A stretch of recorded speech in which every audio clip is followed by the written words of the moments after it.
चलिए आज बात करते हैं फैमिली वैल्यूज़ की और इमोशनल वैल्यूज़ की। पुराने ज़माने में जॉइंट फैमिली हुआ करती थी। चाचा, ताऊ, दादा, दादी के साथ बच्चे पलते थे। भले अगर उनके फादर बाहर भी रहें तो वो छुट्टियों में उनके अपने घर जाया करते थे या बच्चे अपनी नानी घर जाया करते थे और हम फैमिली वैल्यूज़ सीखते थे। क्योंकि आप कितनी भी किताबें पढ़ लें और अगर एक बुज़ुर्ग के साथ आप कुछ समय बिताते हैं तो आपको उन किताबों से ज़्यादा ज्ञान वो बुज़ुर्ग दे जाता है। अगर बुज़ुर्ग इंसान हो तो वो उसने अपने वर्क प्लेस पे क्या क्या एक्सपीरियंस किया है, कैसे अपने टेंशन को टैकल किया है। चाहे बुज़ुर्ग महिला हो तो कैसे जो घर के छोटे मोटे नुस्खे या कैसे हर परिस्थिति में अपने को स्ट्रॉन्ग बना करके वो आगे बढ़ी है। मैं ऐसे ही एक जॉइंट फैमिली सेटअप में बड़ी हुई हूँ, जहाँ अगर मेरे फादर बाहर भी रहते थे तो हम लोग टाइम टू टाइम अपने होम टाउन पटना विज़िट करते थे और मुझे अपने दादा दादी के साथ टाइम स्पेंड करना बहुत अच्छा लगा था। टिल जब जब उनकी डेथ हुई, उनके एक रात पहले तक हमारी बातें हुई है। उनके अगर मैं अपनी टीचिंग एक्सपीरियंस के बारे में बताती थी तो वो भी बताते थे, क्योंकि शुरुआत में वो भी टीचर रहते। अगर मैं अपने वकालत के एक्सपीरियंस के बारे में बताती थी तो वो उन्होंने भी वकालत किया था।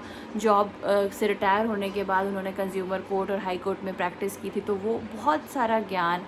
आज न्यूज़पेपर में कौन सा कॉलम मेरे लिए है, ऐसे ही जब दादी के साथ बैठती थी तो उन्होंने बहुत सारी फैमिली वैल्यूज़ की बात बताई और मैं अभी भी उनके जाने के बाद भी वो समय बहुत मिस करती हूँ।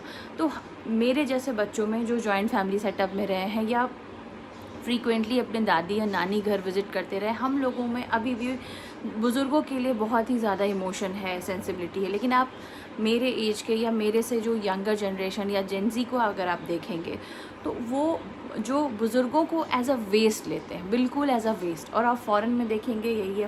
फ़ॉरेन में तो न्यूक्लियर फैमिली क्या, फ़ॉरेन में कपल्स भी जब तक मन होता है साथ रहते हैं, फिर वो दूसरे के साथ हो लेता है, ये दूसरे के साथ हो लेता है और बच्चे बहुत जल्दी मैच्योर हो जाते हैं, इंडिपेंडेंट हो जाते हैं। क्योंकि उनको जो इमोशनल स्ट्रेंथ या बॉन्डिंग अपने पेरेंट्स से मिलनी होती है, चाहे वो मदर से या फादर से, वो नहीं मिलती। तो आपने देखा होगा कि फ़ॉरेन में जब भी बच्चा छोटा होता है या जब बच्चा आने वाला होता है, वो एक पेट घर में लेके आते हैं। क्योंकि उन्होंने तो अपने माता पिता में कंपैशन नहीं देखा, अपने माता पिता में वो बॉन्डिंग नहीं देखी। तो वो क्या करते हैं, वो पेट के माध्यम से वो कंपैशन सिखाते हैं, वो सेंसिबिलिटी सिखाते हैं, किसी की केयर करना सिखाते हैं, किसी के लिए रिस्पॉन्सिबल बनना सिखाते हैं, ताकि उस बच्चे में वो इमोशन आए जो शायद उसको फैमिली देता, जो फैमिली उनके पास नहीं है। चाहे न्यूक्लियर फैमिली बोलो, जॉइंट फैमिली की तो बात हम फ़ॉरेन में कर नहीं सकते। फ़ॉरेन के हेल्थ और हाइजीन स्टैंडर्ड हमेशा से हमसे आगे रहे हैं। अभी प्रेजेंट का भारत है, मैं एंशिएंट भारत की बात नहीं कर रही, मैं प्रेजेंट के भारत की बात कर रही हूँ कि अभी हमसे वो सोशल और इकोनॉमिक इंडिकेटर्स में बहुत आगे। उनका जो हाइजीन है, उनका जो पानी का जो प्योरिटी है और हमारा जो है, उनके जो फूड स्टैंडर्ड्स हैं और हमारे जो फूड स्टैंडर्ड्स हैं, दोनों बहुत डिफरेंस है। तो अगर पेट्स लाना या जानवरों को छूना अनहाइजीनिक होता तो फ़ॉरेन कंट्रीज़ में उसको बिल्कुल प्रमोट नहीं किया जाता, उसको घर में नहीं रखा जाता, उससे अपना मुंह नहीं, उसको मुंह के पास, चेहरे के पास जो प्यार करते हैं वैसे नहीं लाया जाता, बच्चों के साथ उनको खिलाया नहीं जाता, क्योंकि वो जितना ज़्यादा हाइजीन मेंटेन करते हैं उतना हम नहीं करते। तो अब मैं आती हूँ टॉपिक पे कि मैंने ये बातें क्यों शुरू की और मैं इस टॉपिक पे बात क्यों कर रही हूँ। आप आजकल के बच्चों को देखोगे, पूजा है वो मोबाइल गेम्स खेल रहे हैं, कोई मर गया है, श्राद्ध है, वो मोबाइल गेम्स खेल रहे हैं। अगर उनके घर में कोई डेथ हो गई है और कोई रिचुअल में उनको पार्टिसिपेट करना है तो जो एक तो राजा बेटा सिंड्रोम होता है, जो मम्मी बोलती है कि अरे ये इसको क्या समझ में आएगा, वो उन्हें प्रोटेक्ट कर लेती है। अगर मान लो, मैंने बहुत रेयरली देखा है, लड़कियां तो इन्वॉल्व होती हैं, पर लड़कियां भी हैं तो पेरेंट्स बोलते हैं अरे इसको क्या समझ में आएगा, इसको इन सब से दूर रखो। तो ये जो अलग तरीके की पेरेंटिंग हो रही है और अलग तरीके का जो इमोशनल हॉलोनेस है कि ना बच्चे इंगेज होते हैं फैमिली फंक्शंस में, ना बच्चे कुछ सीखना चाहते हैं, तो कंपैशन बिल्कुल ही ख़त्म होता जा रहा है। खासकर जेनजीज़ में आप देखेंगे कि बिल्कुल ही कंपैशन ख़त्म हो रहा है। ना उनके पास मोबाइल ही उनकी दुनिया है। उनको शायद ये चीज़ें हम लोगों को भी बहुत लाइट लगती है। अगर लगता है कि कोई बच्चा रूम बंद करके हर समय अकेले रह रहा है तो लगता है उसकी प्रिवेसी है। हाँ, प्रिवेसी ठीक है, right to life, right to privacy सब चलता है, लेकिन वो इतना ज़्यादा प्राइवेट हो गया है कि वो अब आइसोलेशन में चला गया है अपने फैमिली से, अपने बाकी रिश्तों से। और हम इसको प्रमोट कर रहे हैं। हम का मतलब यहाँ उन पेरेंट्स से है जो चाहते हैं कि बच्चे जैसे भी हैं वो शांति से रहें, मोबाइल के साथ रहें, लैपटॉप के साथ रहें, गेमिंग वर्ल्ड में रहें, बस शांति से रहें।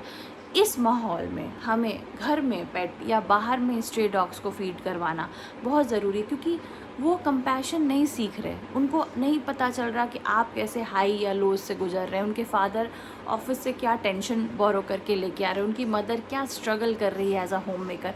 उनके पास एक मोबाइल है, उस मोबाइल में कुछ ग्रुप्स हैं, उसके से वो चैट करते हैं, हर चीज़ें अपडेट करते हैं। वहाँ से उनको अगर मिल गया कि भाई ये बहुत अच्छा लग रहा है तुम पे, या ये खाना बहुत टेस्टी लग रहा है, या हमें पार्टी में ऐसे ड्रेस कोड करके जाना है, तो बस उनकी दुनिया वही है। उनको मतलब नहीं कि आपके सर में दर्द है या उनके फादर ऑफिस से आ रहे हैं तो उनके बैकबोन में दर्द है। उनको बस उनकी दुनिया है, उनका मोबाइल है। हो सकता होगा कुछ बच्चे अलग हों, ठीक है, पहले हम जब बड़े हो रहे थे तो हमें अगर कुछ पैसे मिल जाते थे कि जाओ सब्ज़ी खरीद के लेके आओ, या जाओ ये घर में आए हैं कुछ गेस्ट स्नैक्स खरीद के ले आओ, तो बहुत खुशी होती थी कि अरे हमें रिस्पॉन्सिबिलिटी मिली। पर आप आजकल के बच्चों को देखोगे तो अगर उनको आप कोई काम दे दो, बच्चों को क्या मतलब 18+ को भी कुछ काम दे दो तो उनको बहुत हेडेक लगता है। उनको किसी भी कपड़े में बाज़ार जाना बहुत ही स्ट्रगल लगता है कि अरे लोग देखेंगे तो क्या बोलेंगे। मैंने यहाँ ऐसे ऐसे लड़कों बच्चों को अपनी कॉलोनी में देखा है जिनके माँ बाप बहुत निम्न स्तर के, लेकिन उनके पास सबसे हाईटेक मोबाइल है, सबसे लेटेस्ट मोबाइल है, उनका हेयर स्टाइल, उनके हाईलाइट्स बहुत ही अलग है। तो वो बच्चा डेफिनेटली अपने घर में बहुत ज़िद कर रहा होगा मुझे ये सब चीज़ें चाहिए, उनके पेरेंट्स बहुत स्ट्रगल कर रहे होंगे कि मुझे ये सब चीज़ें चाहिए। जबकि मैंने उन घरों में जहाँ पे भी जानवर हैं या जानवर के प्रति प्रेम सिखाया जाता है, मैंने देखा है कि वो बच्चे को ऑटोमेटिकली जानवर से प्रेम होते होते इंसानों से भी फिर से वापस से प्रेम होने लगता है। अगर आपने कभी कुत्ता पाला है या कोई भी पेट पाला है तो आप प्रिपेयर होते हो अपने, अगर आगे आपको अगर एक बच्चे को अपने जीवन में लाना है तो आप उसके लिए भी प्रिपेयर होते हो, आपको कुछ नयापन नहीं लगेगा। मेरी जो भी कज़न्स की शादी हुई है या जो भी दोस्तों की शादी हुई है, और अगर एक आध को बच्चे भी हुए हैं तो जो पेट पेरेंट रहे हैं उनके लिए बहुत स्ट्रगल नहीं लगता। वो भी कहीं सुसु पॉटी करते थे, वो भी कभी भी रात में जग के खाना मांगने लगते हैं। शुरुआती दिनों में आपका पेट भी 6 से 7 महीने यही करता है। तो पेट आपको इतना आपके अंदर कंपैशन भर देता है कि आप किसी के दुख से रिलेट करने लग जाते हो। और अगर ये डॉग लवर देखें ये वीडियो या डॉग हेटर देखें, आप एक वैसे बच्चे को देखना जो एक एनिमल लवर हो, और एक ऐसे बच्चे को देखना वो एनिमल हेटर हो, उसका घर में भी बिहेवियर ऐसे रहेगा। एक बंदा किसी एक चीज़ को बहुत प्यार और दूसरी चीज़ को नफ़रत नहीं कर सकता। अगर किसी के अंदर प्यार भरा है, भले किसी चीज़ के लिए थोड़ा हो, किसी चीज़ के लिए कम हो, किसी की चीज़ बैलेंस में हो, प्यार होता ही है और वो प्यार के रूप में ही निकलता है। अगर आपको लग रहा है कि कोई आदमी सड़क पे किसी कुत्ते को लाठी से सर फोड़ के जान मार दे रहा है और वो घर में बहुत ही स्वीट और पोलाइट होगा, तो नहीं। फ़ॉरेन में जब भी किसी क्रिमिनल का रिकॉर्ड निकाला जाता है तो सारी उसकी हरकतें देखी जाती है कि आपने कब किसको मारा, कब क्या आपका बिहेवियर रहा होगा, और उसमें एनिमल अब्यूज़ भी एडेड है जो इंडिया में एडेड नहीं है। इंडिया में ये नहीं देखते कि आपने कितने कुत्तों को मारा, कितने गाय को मारा, कितने को आपने गाड़ी से रौंदा, यहाँ नहीं देखते। पर फ़ॉरेन में सब कुछ देखते हैं कि अगर आपने ये क्राइम किया तो इससे पहले आपकी क्या जीवन शैली रही थी और आपकी क्या हिस्ट्री रही थी। तो मॉरल ऑफ़ द स्टोरी मैंने इतनी चीज़ें इसीलिए बोली कि अगर आप फ़ॉरेन से बर्गर कॉपी कर सकते हो, पिज़्ज़ा कॉपी कर सकते हो, क्रॉप टॉप कॉपी कर सकते हो, ठीक है, तो क्यों नहीं कंपैशन कॉपी करते हो? क्यों अपने बच्चे को सॉफ्ट टॉय देते हो? क्यों नहीं उसे एक पेट दे देते हो ताकि वो रिस्पॉन्सिबल बने, उसको पालना सीखे, उसके दर्द से रिलेट हो, उसके खो जाने से, उसके चले जाने से एम्प्टीनेस फ़ील करे। क्योंकि आजकल के बच्चे सिर्फ मोबाइल खो जाने से एम्प्टीनेस फ़ील करते हैं और किसी चीज़ से नहीं। उनको नहीं पता सत्यनारायण कथा में क्या पाठ होता है, उनको नहीं पता सुंदरकांड कौन सा कांड है, उनको नहीं पता कि कोई मर जाता है तो हमें बाल क्यों हटवा लेने चाहिए, उनको नहीं पता। और वो इन चीज़ों को ऑब्जेक्ट करते हैं। मैंने बहुत सारे बच्चों को देखा जिनकी दादी नानी चली गई पर उनके सर पे बाल वैसे ही जेल लगा के सेट थे। उनको उनका साइंटिफिक वैल्यू भी नहीं पता, रिलीजियस वैल्यू नहीं पता और इमोशनल वैल्यू भी नहीं पता। पर मैंने गरीब घर में चाहे अमीर घर में जो बच्चे जानवरों से जुड़े हैं उनके व्यवहार में बहुत अंतर देखा है।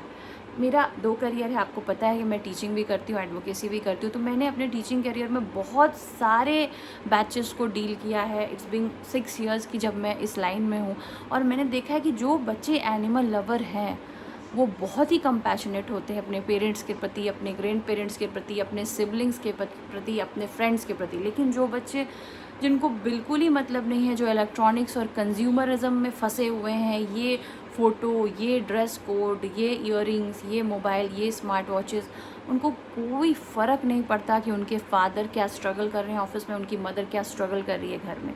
तो मैं अपील करती हूँ अपने व्यूअर्स से कि अगर आपका छोटा बच्चा है और अगर आप न्यूक्लियर फैमिली में रहते हो, तो अगर उसको फैमिली वैल्यूज़ सिखाना है तो उसको कोई भी एक छोटा सा पेट ला के दो, गिनी पिग ला के दो, हैमस्टर ला के दो, अगर डॉग नहीं संभल रहा कैट ला के दो, डॉग ला के दो, कोई भी बजीज़ ला के दो। आप देखो उसके बिहेवियर में चेंजेस आना शुरू होंगे। और ये मैं ऐसे नहीं बोल रही, मेरे पापा के बहुत सारे फ्रेंड्स हैं, उसमें 2-4 फ्रेंड्स के बच्चों का नाम मैं गिना दूँ, बहुत ही मटेरियलिस्टिक थे, पर जब उनके घर में पेट आया, उनके बिहेवियर में जो ड्रास्टिक चेंज आया, वो जितने इमोशनल बने, अपने फैमिली से कनेक्टेड बने और सेंसिबल बने। उनके फादर खुद बोलते हैं जब भी हम पर्सनली मिलते हैं कि कोमल तुमने ये लाके बहुत अच्छा किया, ये बता के बहुत अच्छा किया, अब हमारे बच्चे बहुत ही चेंज हुए। जो पहले सिर्फ मोबाइल वर्ल्ड में थे, गेमिंग वर्ल्ड में थे, उनको कोई मतलब नहीं था।